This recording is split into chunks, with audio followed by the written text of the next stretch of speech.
ان اللہ کان علیکم رقیبا، بے شک اللہ ہر وقت تمہیں دیکھ رہا ہے. سبحان اللہ، اللہ ہر وقت تمہیں دیکھ رہا ہے. اللہ سے ڈرو اس لیے کہ وہ تمہیں ہر وقت دیکھ رہا ہے. آپ اسی سے ڈرتے ہیں نا جی، آپ کیا میں کیا سب پوری دنیا والے اسی سے ڈرتے ہیں جو دیکھ رہا ہوتا ہے. جو دیکھتا نہیں اس سے کوئی ڈرتا ہے؟ رب نے فرمایا رب سے بھی ڈرو، وہ تو ہر وقت تمہیں دیکھ رہا ہے. اللہ اکبر.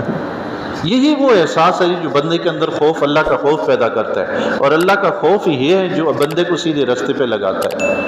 ایک بزرگ تھے، ان کے ہاں کچھ مرید وغیرہ ان کے تھے، تو ایک نیا ان کا مرید آیا جو نوجوان. تو وہ جو پیر صاحب تھے، بزرگ تھے، انہوں نے اس پہ زیادہ توجہ دینی شروع کر دی بنسبت دوسروں کے. تو دوسروں کو حسد ہوا اس سے کہ بھئی یہ کل آیا ہے اور ان کے قریب ہو گیا، اور ہم تو اتنے عرصے سے خدمت میں مصروف ہیں، وہ شفقت مہربانی جو اس پہ ہے وہ ہم پہ نہیں ہے. تو ایک دن انہوں نے بزرگوں کی خدمت میں عرض کی کہ حضور آپ ان سے زیادہ شفقت فرماتے ہیں، ان پہ زیادہ نظر کرم ہے، ہم پہ اتنی نہیں ہے، اس کی کیا وجہ ہے؟ فرمایا اچھا بعد میں تمہیں بتائیں گے. چند دنوں کے بعد انہوں نے سب کو بلایا اور ایک ایک پرندہ شکار کا یا کوئی مرغی وغیرہ ان کے ہاتھ میں دی اور فرمایا کہ جاؤ یہ وہاں ذبح کر کے لانا ہے جہاں تمہیں کوئی دیکھتا نہ ہو. تو وہ سارے مرغی لے کر چلے گئے. سب نے کسی مکان میں گھس کے، کسی نے پہاڑ میں، کسی نے غار میں، کہیں بھی گھس کے انہوں نے وہ مرغیاں ذبح کر کے لے آئے. نوجوان نہیں آیا، وہ سب سے آخر میں آیا، دیر سے آیا. بزرگوں نے اچھا دیر سے آیا اور مرغی زندہ لے کر آیا، ذبح بھی نہیں کی، حالانکہ پیر صاحب نے کہا تھا کہ ذبح کر کے لانی. وہ ایسے ہی زندہ لے کے آ گیا. پیر صاحب نے پوچھا تم زندہ کیوں لائے ہو؟ اس نے کہا حضور آپ نے فرمایا تھا کہ مرغی وہاں ذبح کرنی ہے جہاں تمہیں کوئی دیکھتا نہ ہو، لیکن میں کیا کروں، میں تو جہاں بھی جاتا تھا، جس گھر میں جاتا تھا، جس صحرا میں، پہاڑ میں، غار میں، کھائی میں، جہاں کہیں جاتا تھا میرا رب مجھے دیکھ رہا تھا، اس لیے میں نے ذبح نہیں کی. بزرگوں نے فرمایا یہی وجہ ہے کہ اس پہ زیادہ شفقت ہے تم سے.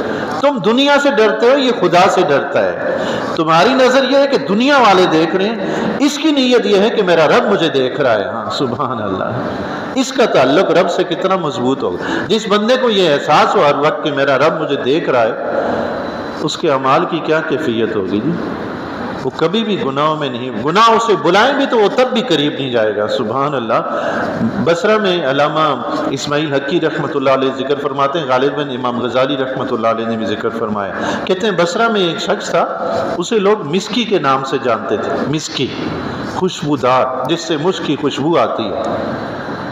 تو کہتے ہیں لوگوں نے اس سے پوچھا کہ بھئی یہ کیا ماجرا ہے کہ ہر وقت تمہارے بدن سے خوشبو ہی آتی رہتی ہے، وہ بھی مشک کی. سبحان اللہ، اعلیٰ قسم کی خوشبو. اس نے کہا کہ بھائی اللہ تعالیٰ نے مجھے حسن جوال سے بچپن سے نوازا ہے. تو میں جب تھوڑا سا جوان ہوا تو میرے والد صاحب نے مجھے کام کاج کے لیے اپنی دکان پہ بٹھا دیا تاکہ میں کاروبار کروں.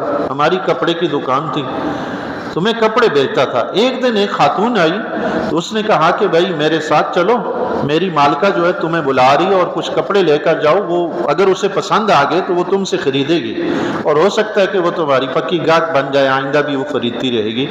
تو اس نے چند ایک کپڑوں کے تھان لیے، اس خاتون کے ساتھ چل پڑا.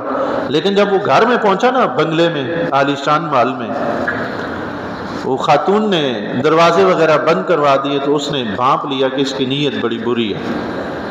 تو خاتون نے اس سے برائی کا ارادہ بھی کیا، لیکن اس نوجوان نے نا بڑی کوشش کی بچنے کی، لیکن بچا نہیں. آخر کار اس نے ایک ترکیب سوچی. اس نے کہا ایسا کرو کہ مجھے بیت الخلاء جانا ہے، میں پہلے بیت الخلاء سے ہو کے آ جاؤں. وہ اندر گیا. گناہ سے بچنے کے لیے اس نے اپنے اوپر نا بیت الخلاء کی گندگی پورے جسم پہ مل دی، حتیٰ کہ چہرے پہ بھی مل دی. جب اندر سے باہر نکلا نا تو سب نے اس سے نفرت کی اور کہا پاگل پاگل، اور مار کے نکال کے گھر سے باہر نکال دیا.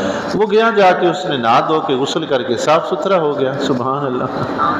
تھوڑی دیر کے لیے کیچڑ مل لینے سے کیا ہوتا ہے اگر بندہ اتنے بڑے گناہ سے بچ جائے. کہتا ہے کہ میں رات کو سویا تو خواب میں ایک نورانی شخصیت کے بزرگ آئے میری خواب میں، اور مجھے آ کر کہنے لگے کہ تمہیں مبارک ہو، تم نے حضرت یوسف علیہ السلام والا کردار ادا کیا ہے. سبحان اللہ. اور پھر انہوں نے میرے چہرے پہ ہاتھ پھیرا، میرے بدن پہ ہاتھ پھیرا اور مجھے فرمانے لگے کہ یاد رکھو میں جبریل ہوں. سبحان اللہ. اور فرماتے ہیں بس میں صبح اٹھا تو میرے بدن سے خوشبو آتی تھی. یہ جبریل کی ہاتھ کی برکتیں ہیں. سبحان اللہ. کیا ان اللہ کان علیکم رقیبا، بے شک اللہ تمہیں ہر وقت دیکھ رہا. یہی وہ احساس تھا جس نے بندے کو یہ کچھ کرنے پہ مجبور کیا. اللہ سے دعا ہے جی اللہ تبارک و تعالی ہمیں بھی اپنی زندگی میں یہ احساس پیدا کرنے کی توفیق عطا فرمائے. اگر کوئی شخص ایسا چاہتا ہے، غالباً جنید بغدادی رحمۃ اللہ علیہ، غالباً وہی، انہوں نے اپنے ماموں کے ہاں پرورش پائی تو ماموں نے انہیں بچپن میں یہ وظیفہ سکھایا تھا، اللہ مجھے دیکھ رہا ہے، اللہ مجھے دیکھ رہا ہے. اگر کوئی یہ احساس پیدا کرنا چاہتا ہے تو بہترین وظیفہ ہے. پڑھتا رہے اللہ مجھے دیکھ رہا ہے، دیکھ رہا ہے، آخر اس کے دل میں ایک احساس پیدا ہو جائے گا ہر وقت کہ رب مجھے دیکھ رہا ہے.